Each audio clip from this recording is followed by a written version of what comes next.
The Torah Parshas Vayakhel again explains to us in detail everything that was necessary in order to construct the Mishkan.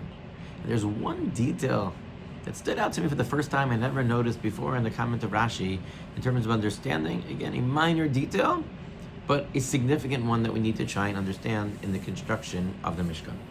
So it tells us in Perek Lamed Psukim Chafei and Chavav, V'chol isha chachmas leiv b'yadeh tavu, that there were women who were craftspeople, who had the ability to spin the goat hair into the fabric that was going to be able to be used, into the yarn that was going to be used.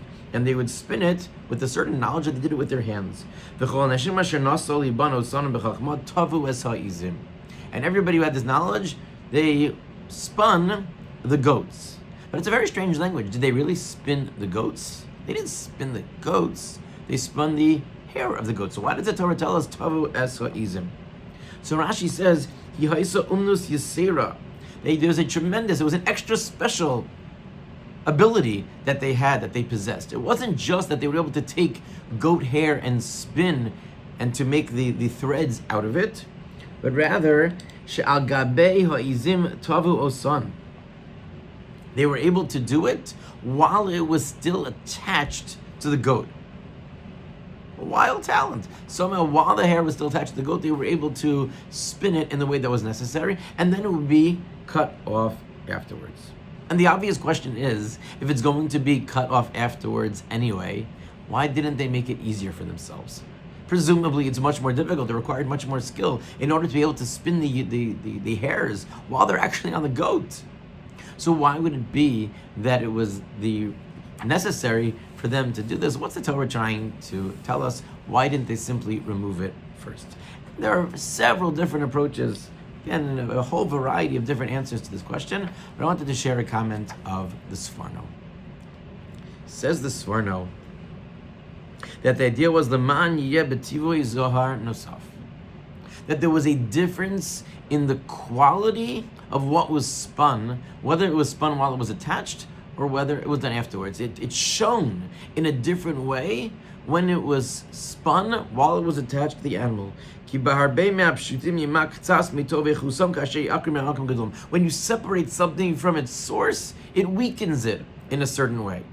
And then if you try and then spin it after it's been weakened, it's not going to produce the same quality product as if you do it while it has been makom gidulo, in the place where it was grown, where it came into existence. And he says you find the same thing when it comes to other items, honey and milk and things that are produced by animals. I think there are two very interesting ideas that the Sforno is telling us. The first is, again, in Hashkafa, is the importance of staying connected to the source. When we stay connected to our source, when we stay connected to the makom gidulo, to the minhagim, to the places where we come from, we are stronger people. That is what makes us into who we are, and that is fundamental. And that's a significant idea. But what does that practically have to do over here? Why was it necessary here for the women to inconvenience themselves in such a way? And perhaps the idea is that what the women wanted to make sure was that whatever product was going to be used and was going to be given to the Mishkan was going to be the best possible version.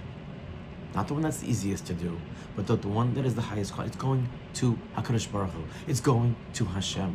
If we're giving something, and it's important for us to give to Hashem, even to somebody else, the way that we go about giving it makes a big difference. And that was the reason why, even though it took Umnus Yisrael, when it took a lot more difficulty, the Torah is telling us that the women were so dedicated that they wanted to make sure that they gave it in such a way that they were able to do it in the most beautiful way. And that, I think, is a broader lesson. Certainly, when giving to HaKadosh Baruch Hu, when we're doing mitzvahs, whatever it is that we're doing it in a beautiful way, the Hiddur mitzvah, makes a difference to us as the ones who are giving it.